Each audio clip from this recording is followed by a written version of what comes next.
Now it is time to introduce our main speaker for tonight, Flo.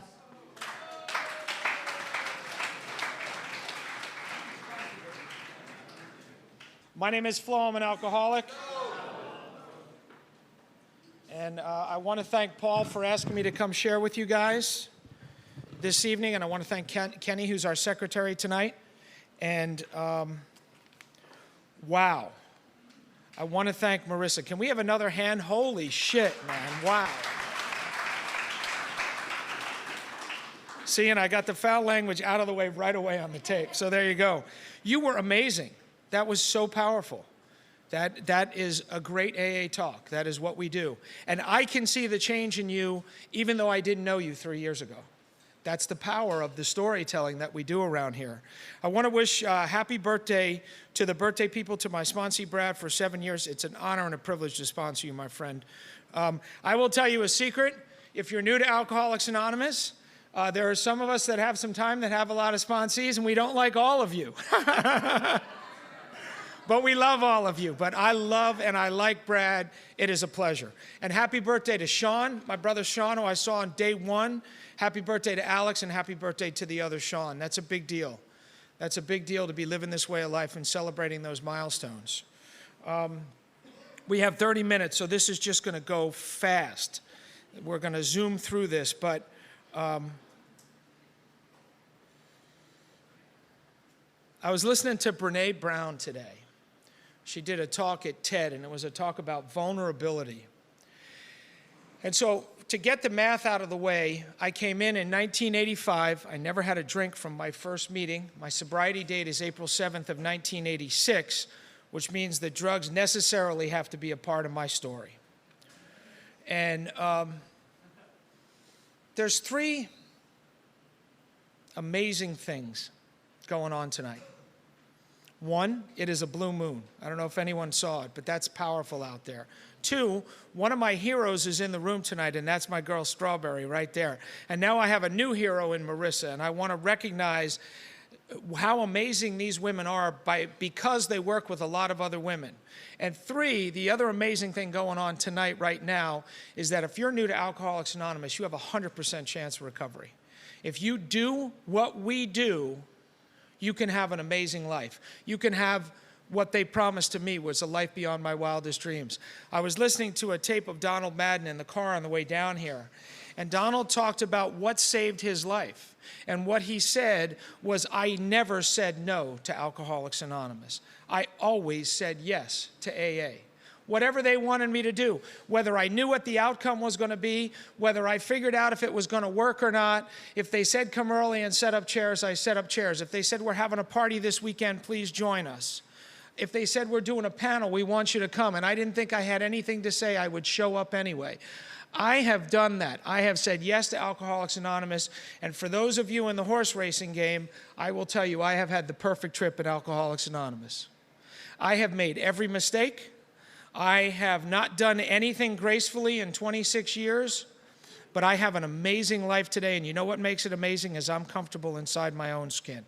That's it. That's a life beyond my wildest dreams. I may not be driving the car, I may not have the position or the girl, although I love all those things in my life or lack of those things in my life today. But it's not about money, property, and prestige, which is what I thought when I got here, because my dreams were broken. We're a room full of broken people, and our brokenness is our power.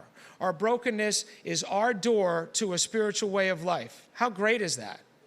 You know, so I'm listening to Brene Brown talk about vulnerability, and we as a society are just jacked up, you know? And I don't have a lot of time tonight. I printed out an AA literature thing called Why We Were Chosen, and I strongly suggest that if you like, get the pamphlet or just go and Google it. It's really powerful. But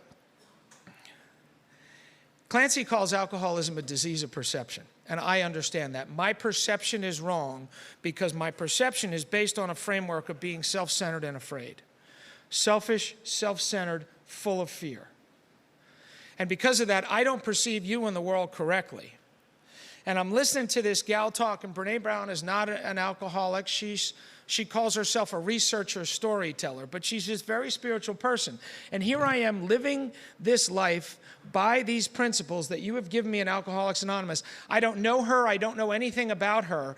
And I listen to this 20-minute talk, and this person who doesn't work in addiction and recovery talks about the principles that she has learned in her research and that changed her life, and she is talking about my life. She is singing our music. She is talking our language. Because spiritual principles, we don't own them in Alcoholics Anonymous. We get to live them here, and we get to grow in a world that desperately needs people living by spiritual principles. But Why We Were Chosen talks about the fact that, okay, so I have this disease of perception. I just don't see things the right way. I'm self-centered, and I'm locked in on me. I'll give you an example of self-centered thinking. If I'm in my car, which now is a nicer new car, but a lot of my life I didn't have the newest car or the best car. If I'm in my car and my car breaks down, somehow that's my fault. Do you know what I mean? Like, it's not that something in the car is broken and needs to be replaced. I immediately blame myself. That is not normal thinking. And so I need to treat my alcoholism, but after putting the plug in the jug and just saying no to the drugs, I need to treat my selfishness and self-centeredness. You know, the book says that will kill me. It says 2 things will kill me: selfishness and self-centeredness and resentments. It doesn't say anything about alcohol or cocaine or Quaaludes or mushrooms or methamphetamines or any of those other things killing me. The things that will kill me are selfishness and self-centeredness and resentments. And so that means I have to treat my thinking. I am here in Alcoholics Anonymous because I have a thinking problem, not a drinking problem. I haven't had a drinking problem in 26 years. Now, we're in Westwood. When I moved to LA in the late 70s, Westwood was the poppin' place. Now it might be Universal City or the 3rd Street Promenade or whatever, but Westwood was the place to go.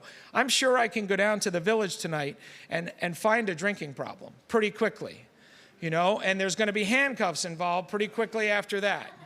I get cut off, I get 86, they call the police.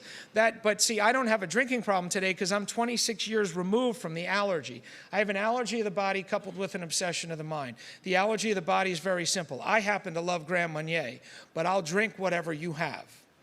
But when I put Grand Marnier in my system and it kind of rolls down my gullet and into my belly and kind of there's that warm explosion, my body has a one-word answer, and that one word is more. More. That was good, give me more. So that's flipping a switch, and I'm going to drink until I'm full. That's the allergy of the body. The obsession of the mind is this time it's going to be different. I was a bartender. I would wake up at 4 in the afternoon because I'd been up all night doing blow. I'd wake up at 4 in the afternoon. I'd go take a run because I was convinced if I was in good shape and healthy that I didn't have a problem. So I'd go down to Venice. I'd go down to the beach. I'd take a run. I'd hop in the shower. I'd try to hold some food down, and that wouldn't work. And I'd hop in the car, and on the way to work, I lived by Venice High School. I worked at the Baja Cantina. It's a 5-minute ride. Right down to the beach, I said to myself, I am not drinking today. I feel like crap. My head is throbbing. The inside of my mouth tastes like the floor of a taxi cab. Everything hurts.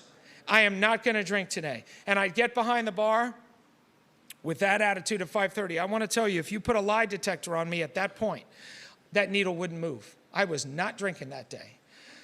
But see, somewhere around 7 o'clock, someone would piss me off. Maybe I'd been waiting on 5 guys at the bar. They spent $100 and they left me a $2 tip. Or maybe the waitress was just a little impatient because I have money on the game and the game is on TV and I'm going to be right there, honey, okay? Just give it a minute. You know, or maybe my manager didn't like my attitude or whatever it was. But somewhere around 7 o'clock, I would decide, you know what? At the end of the night, I deserve a cold beer. I deserve one cold beer because these people don't appreciate me. See, I have that disease of perception and everything you do is about me. Most of the time it's not, but that's how I see it. And then somewhere around 10:30 or 11 o'clock at night, I would decide, you know what? Because I'd get in trouble again, or the girl that I'd been chatting up that I wanted to leave with me left with the guy sitting next to her, or my manager yelled at me because I got food out of the kitchen I wasn't supposed to get. You know, or again, somebody just didn't appreciate me, and around 11 o'clock I would decide, you know what? I'm getting wasted tonight. And so at 5:15, I'm rolling to work, You put that lie detector on me, I am not drinking tonight. At 11 o'clock, less than 6 hours later, it's on. And so I worked in the bar business. Everybody gets out of work and goes to the bar that's open till 2, and you can see in the marina, you could see all the different restaurants. Here's the Chart House, here's the Red Onion, here's Fridays, here's the Warehouse. We all have our silly little, we work by the beach uniforms on. Everybody's buying each other drinks. You'd get there at 12:45 and make 15 trips to the bathroom by 1:30 because everyone's giving you a little bump. We'd run down to Boys Market, get a bottle of something, go to someone's house, get kicked out of there, go to someone's apartment. It's 6:30 in the morning. I'm looking at my friends and going, let's call the dealer. Let's get a 6-pack. Let's get a bottle. And they'd be like, dude, it's tomorrow. It's tomorrow. It's today for these people driving down the street. For you, it's tomorrow. Go home and go to bed. But see, if I went home and I went to bed, guess who I woke up with? I woke up with me, and I didn't like me. I didn't want the party to stop because then I was alone with my thoughts. Not a good place to be. And so I would pull my speakers out on the lawn in Venice, and I would crank up the rock and roll, and I would read bad novels and drink beer until I could go to sleep. My neighbors must have loved me. Thank God most of them worked. And so I would go to bed at 11 or 12, and I'd wake up at 4 with a few hours sleep, feeling like crap, and I'd go out and I'd take a run, and I'd put my bar clothes on, and I'd drive to the bar, and I say, you know what, I feel like holy hell tonight. I am not drinking tonight. And I did that over and over and over and over again. And I will tell you, when you make a promise to yourself every day and you break that promise and you don't like yourself to begin with, you are really convinced you're a piece of crap. You really hammer home the idea, I hammer home the idea that I am not good enough. There is something wrong with me. There is a stain on me. And that's how alcoholism was for me. Like I said, the car breaks down, it's my fault. That's crazy. It's not my fault. Or I go, why are you doing this to me, God? That's self-centered thinking. You know what I mean? I sit in traffic on the 405. There are thousands of cars with me, and I go, why are you doing this to me, God? Right? Self-centered thinking. And so, if you're new to Alcoholics Anonymous, I want to assure you that not drinking is imperative. It is absolutely necessary. You cannot be sober without it. But I also want to tell you, I have alcoholism whether I'm drinking or not. So if I merely put down the bottle, I put down the vial, I put down the pipe, or whatever my thing is, and I don't replace it with something, then what happens to my life is it goes from really bad to impossible. It gets worse, not better. Now, if you have a drinking problem and you quit drinking, maybe your life gets better. That's not my experience. My experience is that left to my own devices, without my medicine, without some kind of way to relieve the pressure, my life becomes impossible. Because now I have nothing to protect me from you. So therefore, and I've used this analogy before. In the parking lot, I have out here a Chrysler Aspen. It's a sport utility vehicle. My carbon footprint sucks. I'm going to hell. I'm going to buy a hybrid, though. I'm saying that for the tape. I'm going to buy a hybrid because I want to do the right thing. Okay? The not drinking piece of Alcoholics Anonymous is the wheels on that tire. If I go out after the meeting and my 4 wheels are gone, I'm not getting home. I'm not going anywhere. I'm sitting there looking at the car and crying. But by the same token, if I walk out there after the meeting and I've got 4 Goodyears stacked up in a pile, I ain't going anywhere either. It's not enough just to not drink. So therefore, I have to change my thinking. I have to change the way I see the world, and I don't know how to do that. Marissa talked about being self-centered. We are so self-centered. I think that what I'm doing, it's about me. I'm not hurting you. I just have a path of destruction with everyone that comes close to me. And so if I'm self-centered, I just ruin things for other people, but I think I'm not hurting anyone, I'm only hurting me. And then the other problem I have being self-centered is somehow I'm convinced that I'm the only one that can fix it. How insane is that? Right? My mind is broken, and what am I going to fix it with? My mind. Hello? You don't have to be a mathematician to figure out that that equation doesn't work. And so I have to find a way to change my thinking that isn't thinking. And the only way I've learned to do that is saying yes to Alcoholics Anonymous. The only way I've learned to do that is to take actions in Alcoholics Anonymous, to take direction in Alcoholics Anonymous that I knew absolutely would not work. But what I found is that I act my way into right thinking.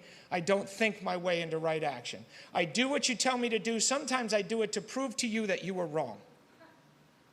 I'm going to show you that this doesn't solve my problem. My sponsor, Ken O'Brien, when I was new, I went to him one morning at the log cabin. I love the log cabin. It was my home group for years. I went to him one morning at the log cabin, and I said, Ken, you got to listen to me, man.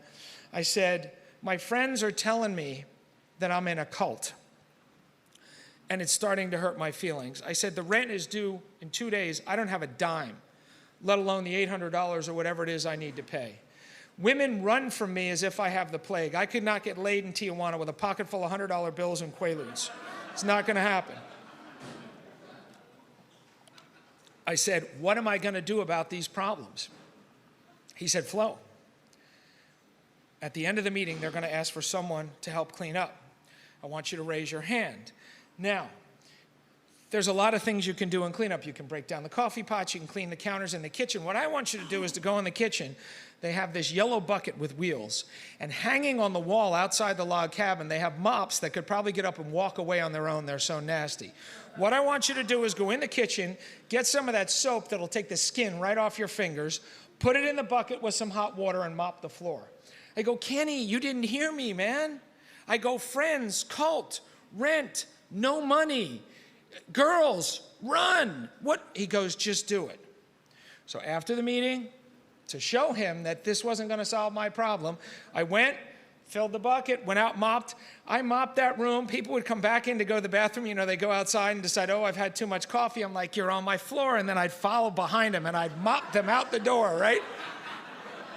So the meeting ends at 8:30. It's 9 o'clock. The secretary and I locked the door together, and that became my meeting. And you know what? All my problems took care of themselves. Kenny was gone, but it wasn't like I needed to complain to him. I had taken an action. I felt better. Can I tell you something? 90% of my problems in sobriety die in neglect. But yet I want to give them all this time in these 4 inches between my temples. I just want to think about them. I want to analyze. I want to figure it out. I want to solve this stuff, and 90% of them die in neglect. One of the prayers I say every morning is I say, God, please remove the need for me to figure it out. Whatever it is,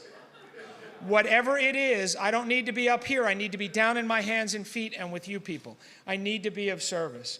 I love the fact that Marissa talked about sponsoring 6 girls with a couple years of sobriety coming up on 3. I love the fact that my girl Barry has just a whole flock of girls. That's what we do. If you want the benefit of what happens here in Alcoholics Anonymous, I invite you to get involved in sponsorship. In order to do that, you probably should work the steps. That's what happened for me. My first sponsor told me to write an inventory. I changed my meetings. I didn't call him anymore. I hid from him for a year. If you don't like yourself, why would you want to sit down with pen and paper and get into any kind of self-analysis? Really? That's good? Let's just jump at that opportunity. Is the dentist available today? And so at a year and a half of sobriety, I was going to drink or I was going to do something different. And I found this man, Ken O'Brien, to be my sponsor. And Ken told me to start reaching out to new people. I hear people in Alcoholics Anonymous say the steps are in order for a reason. You need to do 4 through 9 in order. I'll give you that. But I was doing 11 and 12 before I wrote an inventory. I was down on my knees praying in the morning at night, and I was reaching out to newcomers before I had anything to offer but a ride and maybe a cup of coffee, and I could introduce them to people I thought were cool. Now, when I did that, I thought that that would lower my cool quotient, but I did it anyway because that's what I was directed to do. And so what happened is I started getting newcomers' phone numbers, and they came to me and said, will you sponsor me? And I went to Ken and I said, holy shit, Ken, what am I supposed to do? These guys asked me to be their sponsor. Now, they asked me to be their sponsor in front of the pretty girls in the room. And so I knew the next week when I went to that meeting, some girl would say to me, are you going to sponsor Eric? And I was going to say, no, my sponsor won't let me. And so I went to Ken. I said, what do I do? He said, well, maybe it's time you wrote an inventory. I said, I can do that? He goes, stay one step ahead of him. That's all you got to do. And so I had my sponsor pulling me through the steps, and I had newcomers pushing me through the steps, and that was the only way I was going to sit down and be honest. And I was completely honest. I didn't leave anything out. Ken was smart. He told me at the top of the first page of my inventory that I had to write my deepest, darkest secret. And any deep, dark secrets underneath that, because he didn't want me to have that in the back of my mind as I was writing, because that would totally ruin the effect. I was completely honest. I was completely transparent. I told someone for the first time in my life at 30 years old everything about me. I did not leave anything out. The freedom on the other side of that is remarkable. I invite you to try it. Having heard many fifth steps over the years, I also want to share with you, it is not nearly as bad as you think it is. And everyone I have ever done a fifth step when I was done said, that wasn't that bad. Everyone. I've never had anyone finish a fifth step and say, oh my God, my life is ruined now. Anybody feeling that? Any show of hands of sponsors that have that experience? I mean, it is the biggest, scariest thing we do around here, and I want to tell you on the other side, you're going to look at your sponsor and go, oh my God, what did I wait to do that for? Because there is freedom on the other side. When I read that fifth step, I knew the way I used drugs and drank alcohol that I had earned my seat in Alcoholics Anonymous, yet my head can tell me when I walk in here that I don't fit in. You're too pretty, you're too cool, you're too smart, and one more time I don't belong here. That's what my head tells me. And when I read that fifth step, I could walk in here, I could look anyone in the eye, and I belonged. When I did my ninth step, I could walk out there and look anyone in the eye, and I knew that I belonged. I didn't have to worry, did I sleep with your girlfriend? Did I sleep with your roommate if you were my girlfriend? You know what I mean? Did I owe you money? Did I betray you? Did I let you down? Because what I did is my sponsor made a list of those people when I read my inventory, and I went to every one of them, and I said, here's what's going on. As part of my recovery in Alcoholics Anonymous, I need to make an amends to you. And amends is not just saying, I'm sorry. I am sorry for what happened. But I want to do anything I can first to make it right, and I want to assure you that I will not do that behavior again in the future if we are fortunate enough to have a relationship. How freeing is that? On the other side of that, it is so powerful because now I get to walk around there okay. I want to tell you, with all the freedom, and all the comfort that I got from doing the steps the first time, that is the tip of the iceberg. There is so much more. So if you've been here and you've done the steps and you feel like that should fix everything, I got bad news for you. I'm broken. It takes years and years and years and years and years to get to the stuff I need to work on, and that's okay. Because I stay in the steps, not because I write inventory all the time, not because I'm making amends all the time, not because I'm sitting down all the time and making a list of my character defects. I'd go crazy if I had to do that. I am in the steps because I work with other men. And guess what? The guys that pick me have all of my shit, man. They have all of my issues. They have not, this guy's got that problem, lust or sex addiction, and this guy is slothful and procrastinates, or this guy is fearful. And so you put all my sponsees together, and every single one of my character defects is covered.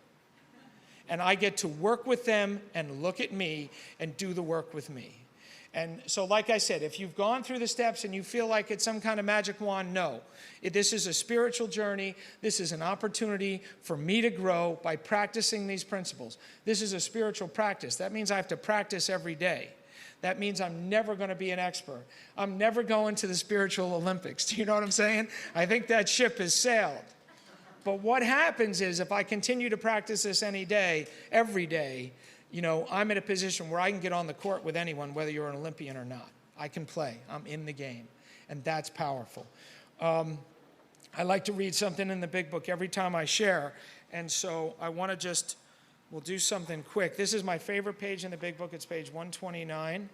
It is in the family afterward. And, we've talked a little bit tonight about giving it away. And the major barrier with most of the men that I work with, when I talk to them about working with other alcoholics, is they feel they have nothing to offer. Well, I have a disease of low self-esteem and perception. So, of course I'm going to feel I have nothing to offer. But I want to tell you that when I woke up at 4 in the afternoon and said, I'm not going to drink today, and I drank every night after the bar. I rarely drank when I worked, but after the bar, I drank. Someone that had 7 days without a drink, I wanted to know how the hell you did that. So if you have 7 days or 10 days or 30 days or 60 days There's someone in this room that wants to know how you did that, and you have something to offer. You may not be ready to sponsor someone yet, but there's this misconception in Alcoholics Anonymous that I can't work with anyone until I'm perfect, that I can't sponsor anyone until I'm a black belt in Alcoholics Anonymous and spirituality. That is not how this program was designed at all. Back in the early days, before they had a book, when they were in Akron, they would find somebody in Cleveland and they would take a new drunk with a couple days and they'd give him a bottle and send him on the train up to Cleveland to get the newcomer. And they'd come back and the newcomer would be sober because he'd heard a little bit of this guy's story and that guy was drinking. You know what I mean? That's how, but you went to work right away. So anyway, 129, though the family, they're talking about here at this part of the story, they're talking about someone coming into AA who's married, has a family, and he's so gung-ho that he's in meetings every night and he's saving newcomers and he's up around the clock at hospitals with people, and the family goes, what the heck? You know, you were gone when you were drunk, now you're gone when what's the difference? And so Bill says, though the family does not fully agree with Dad's spiritual activities, Ashley, thank you very much. I have 5 minutes. Though the family does not fully agree with Dad's spiritual activities, they should let him have his head. Even if he displays a certain amount of neglect and irresponsibility towards the family, it is well to let him go as far as he likes in helping other alcoholics. During those first days of convalescence, this will do more to ensure his sobriety than anything else. During those first days of convalescence, healing, recovery, this will do more to ensure his sobriety than anything else. My book doesn't tell me during my first years of sobriety I should get busy. Doesn't say during the first months. Doesn't say even during the first weeks. It tells me to get busy in my first days of sobriety, trying to give away what's so freely given to me. I love In a Vision for You, which we read at many of these meetings, and I want to quote it exactly, so I'm going to go there on page 164. It says, give freely of what you find and join us. You'll notice the order of that. It doesn't say join us and give freely of what you find. What the book tells me is I get to join this organization. I get to be a part of this fellowship. I get to be a member of Alcoholics Anonymous after I give freely of what I find. That's the price of membership. You know, there's a lot of people that come in here, they make a pass through the steps, they get a sponsor, and they kind of stop there. You know, and they get a certain amount of recovery and a certain amount of spirituality, and I am baffled by those people. I mean, it's like they're in Hawaii, and there is this sandy beach in the Pacific Ocean, and they put their feet in the water, and you say, don't you want to go in? And they go, no, I'm good. I don't get that. I want to swim way out there. You know, I want to hop on a board and paddle out. I want to get wet. I want to get all in. And it's not for me to judge those people, whatever your trip is, if you're happy here, but there's no bottom to the ocean of spirituality. There is no limit on the growth that you can have here as a person. You know, and Brené Brown talks about vulnerability and about connection. I think we live right now in the greatest time ever to be alive. We have more technology, we have more food available, we have the ability to just travel around the world. We can communicate with these devices that are remarkable. I can write a letter to somebody in Japan who can read it now. We live in the best time ever. And by the way, if you're of my generation, I was 12 in 1969, we have also lived during the best music ever in the history of man. I just want to say that. How about it? Yes? I'm telling you. But yet, what we've sacrificed for all of these advances that we have is we have lost the ability to connect with each other. I went to see an Elvis Costello show at the Wiltern, and in the lobby there were two couples, and they were standing facing each other, a guy facing a girl and a guy facing a girl at the intermission. And every one of them was on their phone talking to somebody, but it wasn't somebody in their little circle. You know, and what Alcoholics Anonymous gives me the opportunity to do is feel good enough about myself to look you in the eye and connect with you as a person and to see how can I help. It forces me to be spiritual and helpful. Just quickly, because I have 2 minutes, Why We Were Chosen talks about the fact that we are in a world that desperately needs people to live by spiritual principles. And God kind of looked down and he said, well, I need some help here. I need to enlist some brothers and sisters. Who are we going to get? And he looked down and he said, well, how about the doctors? They like helping people. Well, no, they're busy saving lives. You know? Well, how about the lawyers? They fight for people's rights. Well, no, they're busy too. How about the teachers? They have so much to offer. But we leave our kids in their hands and they have work to do.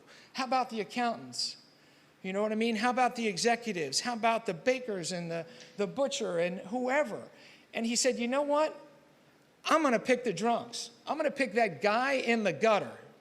You're the one that's going to help me because you ain't doing much right now, brother. You're just laying around puking on your shoes. So I'm going to enlist you, and what I'm going to do is I'm going to give you a disease that will kill you. But the good news is, in order to recover from that disease, you have to become a better person. You have to learn how to live life on life's terms, and especially, you have to learn how to help others. We have been tapped on the shoulder here, and I'm going to close with this. Go say hello to someone. Some of you come to this meeting every week and say hi to the same people. Say hi to someone you don't know after this meeting. Reach out, stretch your boundaries, get out of your comfort zone. I am done. Thank you very much.